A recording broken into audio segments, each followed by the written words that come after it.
Hello guys, welcome back to our channel. My name is Anjali and I did master in history. तो चलिए आज की class में हम देखने वाले हैं कि हम हिस्ट्री में किन किन चीज़ों को पढ़ने वाले हैं। पहले हम हिस्ट्री में बेसिक इंट्रोडक्शन को देखेंगे हिस्ट्री के। उसके बाद हम देखेंगे कि प्राग ऐतिहासिक में किससे पढ़ना है, आधे ऐतिहासिक काल में हमें क्या पढ़ना है और ऐतिहासिक काल में क्या पढ़ना है। आप ऑलरेडी देख सकते हैं मैंने बोर्ड पर राइट डाउन किया हुआ है। यहाँ पर जगह कम होने के कारण मैंने थोड़े कम ही कंटेंट लिखे हुए हैं। तो चलिए मैं यहाँ पे थोड़ा सा आपको बता देती हूँ कि क्या क्या चीज़ें हम पढ़ने वाले हैं। तो हम पढ़ने वाले हैं गुप्ता वंश, चौहान वंश, संगम वंश, भक्ति काल, सूफी संत, बंगाल, गांधी युग से जितनी भी चीज़ें संबंधित है वो पढ़ने वाले हैं। हड़प्पा, वैदिक, दिल्ली संतुलन, विजयनगर, बहमनी साम्राज्य, मुगल वंश, उत्तर मुगल, मराठा साम्राज्य, मुस्लिम लीग, क्रांतिकारिक आंदोलन, 1857 की क्रांति, सामाजिक सुधार, गवर्नर जनरल, कारखाना अधिनियम, कांग्रेस अधिवेशन, भूमि सुधार कानून, प्रमुख नारे। क्लास होने वाली है इतिहास की, जिसमें हम इतिहास के बारे में बेसिक लेवल से पढ़ना स्टार्ट करेंगे और बेसिक के बाद हम एडवांस लेवल भी इसका देखेंगे। तो पहले हम बात कर लेते हैं कि इतिहास के जनक कौन थे। तो इतिहास के जनक थे वो थे हेरोडोटस। कौन? हेरोडोटस। तो अब हम बात कर लेते हैं कि जो हमारे इतिहास के विद्वान हुए उन्होंने हमारे इतिहास को कितने कालखंडों में बांटा है। तो उन्होंने हमारे इतिहास को 3 कालखंडों में बांटा है। पहला है प्रागैतिहासिक, दूसरा है अर्ध ऐतिहासिक और तीसरा है ऐतिहासिक।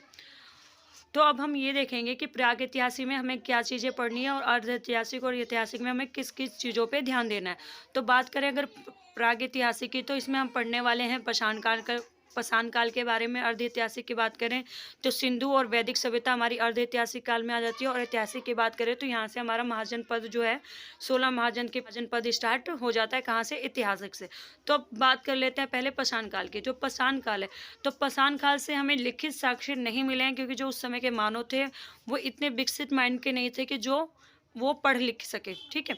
और बात करते हैं अर्ध ऐतिहासिक की। तो उस समय के जो मानव थे वो पढ़े लिखे थे, अच्छे से साक्षर व्यक्ति थे, बट उनकी जो लिपि है वो अभी तक पढ़ी नहीं जा सके, बट वहाँ पे हमें लिखित साक्ष्य मिले हैं। अगर वहीं बात करें ऐतिहासिक काल की, तो वहाँ पे हमें लिखित साक्ष्य उपलब्ध है और उसे अच्छे से पढ़ा भी जा सका है। ठीक है। तो अब बात करते हैं कि हमारा जो प्रागैतिहासिक है वो कितने हजार साल पहले का है, या ये कितने साल तक चला था। तो बात करें पाषाण काल की, तो ये हमारे 300 ईस्वी तक के माने जाते हैं। और अर्ध ऐतिहासिक की बात करें तो ये हमारे 600 ईस्वी तक के माने जाते हैं। और ऐतिहासिक हमारी 600 सीमित थी। ठीक है। पाषाण काल की, तो पाषाण काल को हमारे विद्वानों ने 3 कालखंडों में बांटा है। कितने? 3 कालखंडों में बांटा है। पहला है पूरा पाषाण काल, मध्य पाषाण काल और नवपाषाण काल। तो अब हम ये देख लेते हैं कि हमें पूरा पाषाण काल, मध्य पाषाण काल और नवपाषाण से किस प्रकार के साक्ष्य उपलब्ध हुए हैं। तो हमारा पूरा पाषाण काल है, यहाँ से हमें खानाबदोश की जिंदगी मिली है, अखेट मिले हैं और संग्रह मिले हैं। ठीक है।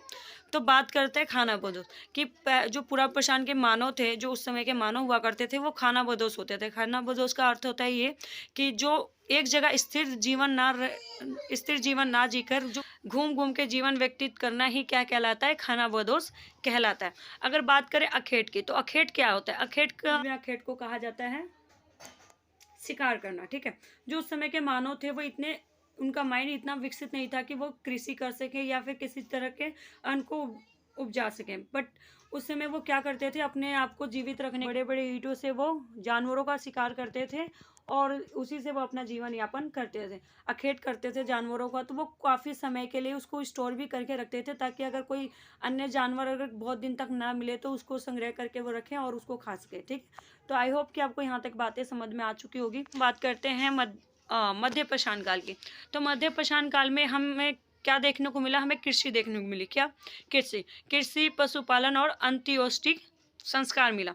तो कृषि की बात करें तो अगर एक ट्विस्ट वे में बताऊं कि मध्य पाषाण काल में हमें कृषि क्यों देखने को मिला, जैसे कि आप जानते हैं कि जो पूरा पाषाण के लोग थे वो क्या करते थे? अखेट करके अपनी ज़िंदगी व्यतीत करते थे। राइट। तो जो उस समय के मानव हुआ करते थे उनके पास इतनी बुद्धि तो नहीं थी कि वो कृषि कर सके या किसी भी तरह की फसल को उपजा सके। तो वो क्या करते थे? अगर उन्हें कहीं गाजर पड़ी हुई मिल गई तो वो उसको खा लेते थे और उसके पीछे वाले भाग को फेंक देते थे। जैसे ही वो कभी उनको फिर वो दोबारा अगर उनका नज़र उस पर पड़ता था तो वो देखते थे कि भैया उसमें से जो उन्होंने गाजर खाई थी, वो जो गाजर उन्होंने फेंकी है वहाँ पे से फिर से एक नया सा पौधा निकल रहा है जिसमें से एक फल निकल रहा है। तो इसी के आधार पे हम देख सकते हैं कि हम देख सकते हैं कि मध्य पाषाण काल में हमें कृषि देखने के साक्ष्य, पशुपालन भी देखने को मिलता है। और यहाँ पे सबसे पहला जो पालतू जानवर था वो क्या था? कुत्ता था। क्या था? कुत्ता। अगर बात करें अंत्योष्टि, तो ये अंत्योष्टि क्या होती है? अंत्योष्टि की अगर हम नॉर्मल भाषा में बात करें तो अंत्योष्टि हमारा लास्ट संस्कार होता है। जैसे कि हम पहला संस्कार हमारा वो होता है जब हम अपनी माता के पेट से जन्म लेते हैं, और लास्ट संस्कार वो होता है जब हम मर जाते हैं। जो भी संस्कार हमारी, जिसको हम दाह संस्कार के रूप में भी जानते हैं, तो उसको क्या कहते हैं? अंत्योष्टि संस्कार। तो हमें अंत्योष्टि संस्कार कहाँ देखने को मिलने लगे? तो मध्य पाषाण काल से ही हमें अंत्योष्टि संस्कार भी देखने को मिलने लगे।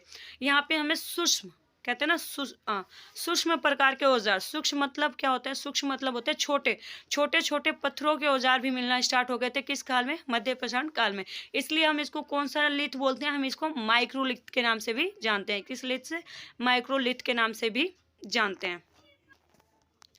तो अब हम बात करते हैं नवपाषाण काल की, कि नवपाषाण में हमें किस प्रकार के साक्ष्य उपलब्ध हुए हैं। तो अगर नवपाषाण की बात करें तो यहाँ से हमें स्थायी जीवन, सुव्यवस्थित ढंग से खेती, पशुपालन, चक्का, मनका, चमकीले हस्तकुठार और मृदभान की बात करें तो हमें यहाँ पे सुव्य में प्राप्त हुए हैं गेरू वर्णीय मृदभान। कौन से मृदभान? गेरू वर्णीय मृदभान।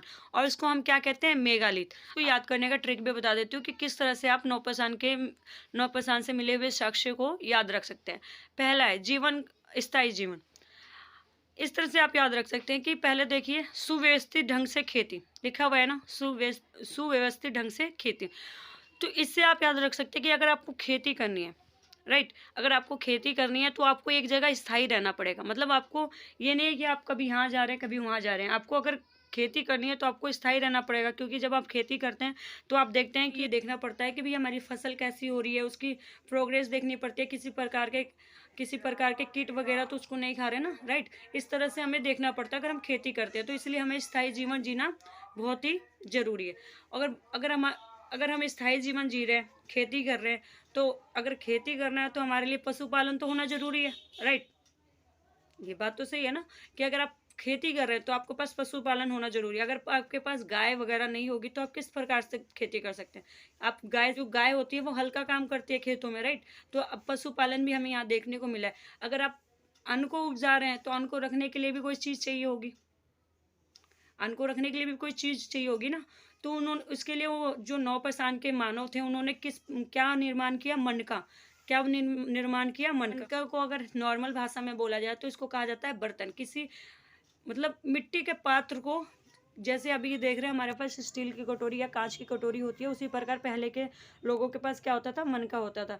तो वो उस समय जो नवपाषाण के लोग थे उन्होंने सोचा भी अब तो हमने अन्न को तो उगा ही लिया, तो अब हम इसको रखेंगे कहाँ? तो उन्होंने क्या किया? इसके लिए एक मिट्टी का पात्र बनाया जिसको हम कहते हैं मनका।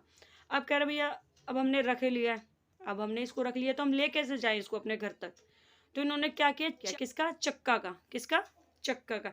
इसी काल में चक्के का निर्माण देखा जाता है। और आपको आप चमकीली हस्तकुठार से तो यही समझ ही चुके होंगे, जो पूरा पाषाण काल था, जो माइंड थी इतनी विकसित नहीं थी। मध्य पाषाण काल में भी ऐसी सेम था, बट आप एक नवपाषाण ही दे सकते हैं जहाँ पे नई नई चीज़ें आविष्कार होनी शुरू हो चुकी थी। तो चमकीले हस्तकुठार भी हमें कहाँ से मिले हैं? वो हमें मिले हैं नवपाषाण काल से ही, ठीक है। यहाँ तक आपको आई होप कि सारी चीज़ें समझ में आ चुकी होगी। तो अब बात करते हैं पाषाण काल की। तो अभी तक मैंने आपको जितने भी चीज़ें बताई हैं वो सारी बेसिक लेवल की थी। अब हम चलते हैं थोड़ी एडवांस लेवल पे। तो पाषाण काल में, पूरा पाषाण काल के बारे में मैंने आपको बताया था, राइट। तो उसमें भी हमारे जो विद्वान थे उन्होंने उसको भी कितने युग में बांटा है? 3 युग में। पाषाण काल है, उसके भी कितने भाग हैं? 3 भाग हैं।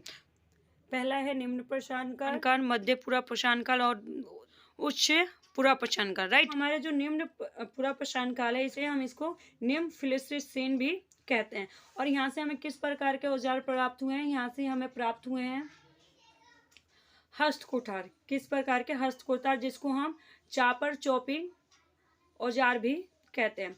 अगर बात करें मध्य पाषाण काल की, तो निम्न पूरा पाषाण को निम्न प्लेइस्टोसीन बोलते थे। उसी तरह से हम मध्य पाषाण काल को मध्य